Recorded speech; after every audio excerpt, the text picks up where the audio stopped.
ಇವತ್ತಿನ ಒಂದು ಸಂಚಿಕೆಯಲ್ಲಿ ಅಧಿಕ ತೂಕ ಮತ್ತು ಕಣ್ಣಿನ ಸಮಸ್ಯೆಗಳಿಗೆ ಮನೆಯಲ್ಲೇ ಹೇಗೆ ವೈದ್ಯ ಮಾಡ್ಕೋಬೇಕು ಅನ್ನೋದನ್ನ ತಿಳ್ಕೊಳ್ಳೋಣ. ಭಾಳ ಮುಖ್ಯವಾಗಿ ಸ್ನೇಹಿತರೆ, ಈ ಒಂದು ಸಂಚಿಕೆಯಲ್ಲಿ ನಾವು ಕಣ್ಣಿನ ಸಮಸ್ಯೆಗಳ ಬಗ್ಗೆ ನೋಡ್ಕೋಬೇಕಾದ್ರೆ ಸುಮಾರು ಜನಕ್ಕೆ ಇವತ್ತು ಕಣ್ಣಿನ ಸಮಸ್ಯೆ ಕಾಡ್ತಾ ಇದೆ. ಮೊದಲು ಸುಮಾರು ಒಂದು 40 ವರ್ಷ ಕ್ರಾಸ್ ಆದವ್ರಿಗೆ, 40 ಅಂತ ಏನು ಹೇಳ್ತಾರಲ್ವ, ಅಂಥವ್ರಿಗೆ 40 ವರ್ಷ ಕ್ರಾಸ್ ಆದವ್ರಿಗೆ ಕಣ್ಣಿನ ಸಮಸ್ಯೆಗಳು ಬರ್ತಾಯಿತ್ತು. ಇವತ್ತು ಸುಮಾರು ಒಂದು 4 ವರ್ಷದ ಮಕ್ಕಳಿಗೆ, 5 ವರ್ಷದ ಮಕ್ಕಳಿಗೆ, ಮತ್ತು ಒಂದು 25-30 ವರ್ಷದ ಯುವಕರಿಗೆ, ಮತ್ತು ವಯಸ್ಸಾದಮೇಲೆ ಸಹಜವಾಗಿ ಅದು ಬರೋದು ಸಹಜ.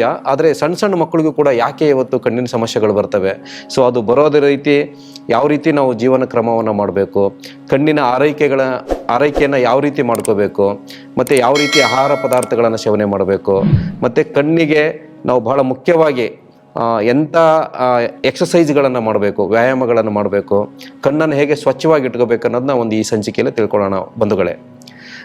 ಬಹಳ ಮುಖ್ಯವಾಗಿ ಇವತ್ತು ಕಣ್ಣಿನ ಸಮಸ್ಯೆಗಳು ಬರೋಕ್ಕೆ ಕಾರಣ ಏನಂತಂದರೆ, ತಮಗೆಲ್ಲ ಗೊತ್ತಿರುವ ಹಾಗೆ ಈ ಹತ್ತಿರದಿಂದ ಮೊಬೈಲ್ ನೋಡುವಂಥದ್ದು. ಸುಮಾರು ಜನ ನಾವು ಗಮನಿಸಿದ ಹಾಗೆ ಮೊಬೈಲನ್ನು ತುಂಬ ಹತ್ತಿರದಿಂದ ಇಟ್ಕೊಂಡು ನೋಡ್ತಾರೆ.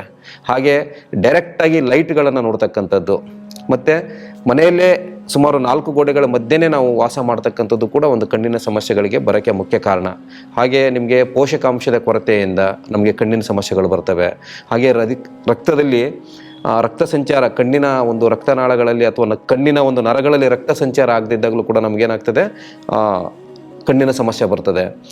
ನಮಗೆ ಈ ಮಧುಮೇಹ ಇದ್ದಾಗ ಕಣ್ಣಿನ ಸಮಸ್ಯೆ ಬರ್ತದೆ. ಮತ್ತು ಹತ್ತಿರದಿಂದ ಪುಸ್ತಕಗಳನ್ನಾಗಲಿ, ಟಿ ವಿಯನ್ನಾಗಲಿ, ಮೊಬೈಲನ್ನಾಗಲಿ ನಾವು ತದೇಕ ಚಿತ್ತದಿಂದ ನೋಡಿದಾಗ ನಮಗೆ ಕಣ್ಣಿನ ಒಂದು ಸಮಸ್ಯೆ ಬರ್ತದೆ. ಮತ್ತು ನಮಗೆ ಬಹಳ ಮುಖ್ಯವಾಗಿ ಈ ರಸ್ತೆ ಬದಿಗಳಲ್ಲಿ ನಾವು ಕಣ್ಣಿಗೆ ರಕ್ಷಣೆ ಮಾಡ್ಕೊಳ್ಳೋದೇನೆ ನಾವು ಈ ಧೂಳು ಮತ್ತು ಕೆಲವು ಕಲುಷಿತವಾದ ವಾತಾವರಣದಲ್ಲಿ ನಾವು ತಿರುಗಾಡಿದಾಗಲೂ ಕೂಡ ನಮಗೇನಾಗ್ತದೆ, ಕಣ್ಣಿನ ಸಮಸ್ಯೆಗಳು ಬರ್ತವೆ. ಮತ್ತು ಹಾಗೆ ನಿಮಗೆ ಮಾನಸಿಕ ಒತ್ತಡ ಇದ್ದಾಗಲೂ ಕೂಡ ಕಣ್ಣಿನ ಸಮಸ್ಯೆಗಳು ಬರ್ತವೆ. ಹಾಗೆ ನಮಗೆ ಶರೀರದಲ್ಲಿ ರಕ್ತ ಸಂಚಾರ ಆಗೋದಕ್ಕೆ ಮುಖ್ಯ ಕಾರಣ ಕೊಬ್ಬಿನ ಅಂಶ ಜಾಸ್ತಿ ಆದಾಗಲೂ ಕೂಡ ಏನಾಗ್ತದೆ, ರಕ್ತ ಸಂಚಾರ ಆ ಭಾಗದಲ್ಲಿ ಆಗದೇ ಇದ್ದಾಗಲೂ ಕೂಡ ನಮಗೆ ಕಣ್ಣಿನಲ್ಲಿ ಸಮಸ್ಯೆಗಳು ಕಾಣಿಸ್ಕೊತವೆ. ಕೆಲವರಿಗೆ ದೂರದೃಷ್ಟಿ ಇರ್ತದೆ ಮತ್ತು ಕೆಲವರಿಗೆ ಹತ್ತಿರ ದೃಷ್ಟಿಯ ಸಮಸ್ಯೆಗಳು ಕಾಡ್ಕೋತವೆ. ಭಾಳ ಮುಖ್ಯವಾಗಿ ಈ ಒಂದು ಸಮಸ್ಯೆ ಬರೋಕ್ಕೆ ನಾವು ತಿಳ್ಕೊಂಡ್ವಿ ಅಂದರೆ ಮೊಬೈಲನ್ನು ಹತ್ತಿರದಿಂದ ನೋಡುವಂಥದ್ದಾಗಿರ್ಬೋದು, ಪುಸ್ತಕಗಳನ್ನು ಭಾಳ ಹತ್ತಿರದಿಂದ, ಮತ್ತು ಟಿ ವಿನ ಭಾಳ ಹತ್ತಿರದಿಂದ, ತದೇಕ ಚಿತ್ತದಿಂದ, ಮತ್ತು ಕಣ್ಣಿಗೆ ವ್ಯಾಯಾಮ ಇಲ್ಲದೇನೆ ಇವನ್ನೆಲ್ಲ ನಾವು ಸರಿಪಡಿಸ್ಕೋಬೇಕಾಗ್ತದೆ.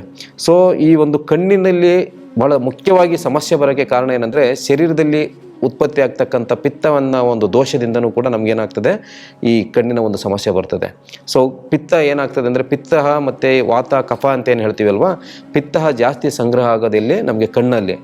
ಕಣ್ಣಲ್ಲಿ ನಮಗೆ ಪಿತ್ತ ಸಂಗ್ರಹ ಆದಾಗ ಏನಾಗ್ತದೆ ಅಂತಂದರೆ, ಕಣ್ಣು ಉರಿ ಬರೋದು ಮತ್ತು ಕಣ್ಣು ಹಳದಿ ಬಣ್ಣ ಬರೋವಂಥದ್ದೆಲ್ಲ ಆಗ್ತದೆ. ನಾವು ಅದ್ರ ಮೇಲೆ ತಿಳ್ಕೊಬೇಕು, ನಮ್ಮ ಶರೀರದಲ್ಲಿ ಪಿತ್ತ ಜಾಸ್ತಿ ಆಗಿದೆ ಮತ್ತು ಪಿತ್ತ ಶಾಮಕಗಳನ್ನು ಬಳಸ್ಕೊಂಡು ನಾವು ಪಿತ್ತನ ಕಡಿಮೆ ಮಾಡ್ಕೋಬೇಕು.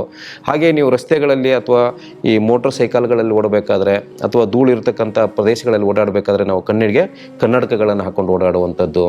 ಆಮೇಲೆ ತುಂಬ ವಿಟಮಿನ್ ಎ ಕೊರತೆಯಿಂದನೂ ಕೂಡ ಈ ಒಂದು ಕಣ್ಣಿನ ಸಮಸ್ಯೆ ಬರ್ತದೆ. ಭಾಳ ಮುಖ್ಯವಾಗಿ ನಮಗೆ ಈ ಕ್ಯಾರೆಟು, ಬಾಳೆಹಣ್ಣು ಮತ್ತು ಹಾಲು, ಮೊಸರು, ಬೆಣ್ಣೆ, ತುಪ್ಪ ಇಂಥ ಒಂದು ಆಹಾರ ಪದಾರ್ಥಗಳಲ್ಲೇನಿದೆ ಈ ವಿಟಮಿನ್ ಎ ಪದಾರ್ಥ ಹೆಚ್ಚಿಗೆ ಇರೋದ್ರಿಂದ ಅಂತಹ ಪದಾರ್ಥಗಳನ್ನು ನಾವು ಸೇವನೆ ಮಾಡದೇ ಇದ್ದಾಗಲೂ ಕೂಡ ಏನಾಗ್ತದೆ, ನಮಗೆ ಈ ಕಣ್ಣಿನ ಸಮಸ್ಯೆ ಬರ್ತದೆ.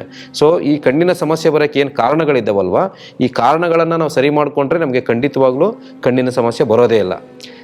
ಈ ಕಣ್ಣಿನ ಸಮಸ್ಯೆ ಬಂದಾಗಿದೆ. ಇವತ್ತು ಸುಮಾರು ನಾವು ಹೊರಗಡೆ ಹೋಗಿರ್ತೀವಿ, ಧೂಳೆಲ್ಲ ಇರುತ್ತೆ ನಮ್ಮ ಕಣ್ಣಲ್ಲಿ. ಅಂದರೆ ನಾವು ಏನು ಮಾಡಬೇಕು ಅಂತಂದರೆ, ಕಣ್ಣಲ್ಲಿ ಧೂಳು ಅಥವಾ ಬೇರೆ ಯಾವ್ದಾದ್ರು ಹುಳ ಏನಾದ್ರು ನಾವು ಕನ್ನಡಕ್ಕೆ ಹಾಕದೇ ಇದ್ದಾಗ ಏನಾಗುತ್ತೆ, ನಮಗೆ ಕಣ್ಣು ಉರಿ ಬರುವಂಥದ್ದು, ಕಣ್ಣಿಗೆ ತುಂಬ ಕೆಂಪಗಾಗುವಂಥದ್ದು, ಮತ್ತು ಈ ಮಡ್ರಾಸೆ ಅಂತ ಹೇಳ್ತಾರೆ ನೋಡಿ, ಸೋಂಕು, ಈ ಥರದ್ದೆಲ್ಲ ತಗ್ಗಲಬಾರ್ದು ಅಂತಂದರೆ ನಾವೇನು ಮಾಡಬೇಕಂದ್ರೆ, ಕಣ್ಣನ್ನು ಕ್ಲೀನಾಗಿ ಪ್ರತಿದಿನ ದಿನಕ್ಕೆ 1 ಅಥವಾ 2 ಬಾರಿ ನಾವು ಕಣ್ಣನ್ನು ಕ್ಲೀನ್ ಮಾಡಬೇಕಾಗ್ತದೆ.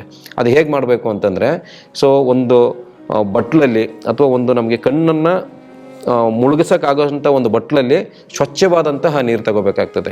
ಸ್ವಚ್ಛವಾದಂತಹ ನೀರು ತಗೊಂಡು ಆ ಕಣ್ಣನ್ನು ನಾವು ಆ ಒಂದು ನೀರಿನಲ್ಲಿ ಅದ್ದಿ ಅಲ್ಲಿ ನಾವು ಮಿಟ್ಗಿಸ್ಬೇಕು ಕಣ್ಣನ್ನು. ಅಂದರೆ ಕಣ್ಣು ಮುಚ್ಚೋದು ತೆಗೆಯೋದು ಮಾಡಬೇಕು. ಆಮೇಲೆ ರೊಟೇಷನ್ ಆ್ಯಂಟಿ ಕ್ಲಾಕ್ ವೈಸು ಮತ್ತು ಕ್ಲಾಕ್ ವೈಸ್ ರೊಟೇಷನ್ ಮಾಡ್ಕೊಳ್ಳುವಂಥದ್ದು. ಮತ್ತು ಆ ಕಣ್ಣನ್ನು ಅಲ್ಲಿ ಕ್ಲೀನಾಗಿ ಮಾಡ್ಕೊಂಡಾಗ ಏನಾಗ್ತದೆ, ಕಣ್ಣಲ್ಲಿರ್ತಕ್ಕಂತಹ ಧೂಳಾಗಿರ್ಬೋದು, ಆ ಸೋಂಕಾಗಿರ್ಬೋದು, ಅಥವಾ ಬೇರೆ ಏನೇ ಕಣ್ಣಲ್ಲಿ ನಿಮಗೆ ದೋಷ ಇದ್ದರೂ ಕೂಡ ನಾವು ಇದನ್ನು ಸ್ವಚ್ಛವಾಗಿ ತೊಳೆಯೋದ್ರಿಂದ ಏನಾಗ್ತದೆ, ಆ ಕಣ್ಣಿನ ದೋಷ ಹೋಗ್ತದೆ. ಇದರಲ್ಲಿ ಒಂದು ಎಚ್ಚರಿಕೆ ಏನಂತಂದರೆ, ಒಂದು ಸಾರಿ ನಾವು ತೊಗೊಂಡಿರ್ತಕ್ಕಂತಹ ನೀರನ್ನ ಎರಡನೇ ಕಣ್ಣಿಗೆ, ಅಂದರೆ ಬಲಗಣ್ಣು ಮೊದಲು ವಾಶ್ ಮಾಡಿದ್ರೆ ಎಡಗಣ್ಣಿಗೆ ತೊಗೋಬೇಕಾದ್ರೆ ನಾವೇನು ಮಾಡಬೇಕು, ಮತ್ತೆ ಆ ನೀರನ್ನ ಚೆಲ್ಲಿ ಹೊಸ ನೀರನ್ನ ತೊಗೋಬೇಕು ಸ್ವಚ್ಛವಾಗಿರೋದು. ಸೊ ಈ ಕಣ್ಣಲ್ಲೂ ಕೂಡ ಅಷ್ಟೇನೆ ಕಣ್ಣನ್ನು ನೀರಿನಲ್ಲಿ ಅದ್ಬಿಟ್ಟು ಚೆನ್ನಾಗಿ ನಾವು ಏನು ಮಾಡಬೇಕು, ಅದ್ದಿ ಆ ಕ್ಲಾಕ್ ವೈಸು ಮತ್ತು ಎಂಟಿ ಕ್ಲಾಕ್ ವೈಸು ಮತ್ತು ಮುಚ್ಚೋದು ಮತ್ತು ತೆರೆಯೋದನ್ನು ಮಾಡಿದಾಗ ಏನಾಗ್ತದೆ, ಕಣ್ಣಲ್ಲಿರ್ತಕ್ಕಂತಹ ಆ ಸೋಂಕಾಗಿರ್ಬೋದು, ಧೂಳಾಗಿರ್ಬೋದು, ಅಥವಾ ಆ ಕಣ್ಣಿಗೆ ಕೆಲವರಿಗೆ ಡ್ರೈ ಐಸ್ ಅಂತ ಹೇಳ್ತಾರೆ, ಅಂದರೆ ಕಣ್ಣು ತುಂಬ ಒಣಗದಂಗೆ ಇರುತ್ತಲ್ವ, ಅಂತಹ ಒಂದು ಸಮಸ್ಯೆಯನ್ನು ಕೂಡ ಈ ಒಂದು ನೀರಿನಲ್ಲಿ ಕಣ್ಣನ್ನು ಹಾಕೋದ್ರಿಂದ ಏನಾಗ್ತದೆ, ನಮಗೆ ಡ್ರೈ ಐಸು ಕೂಡ ಪರಿಹಾರ ಆಗ್ತದೆ.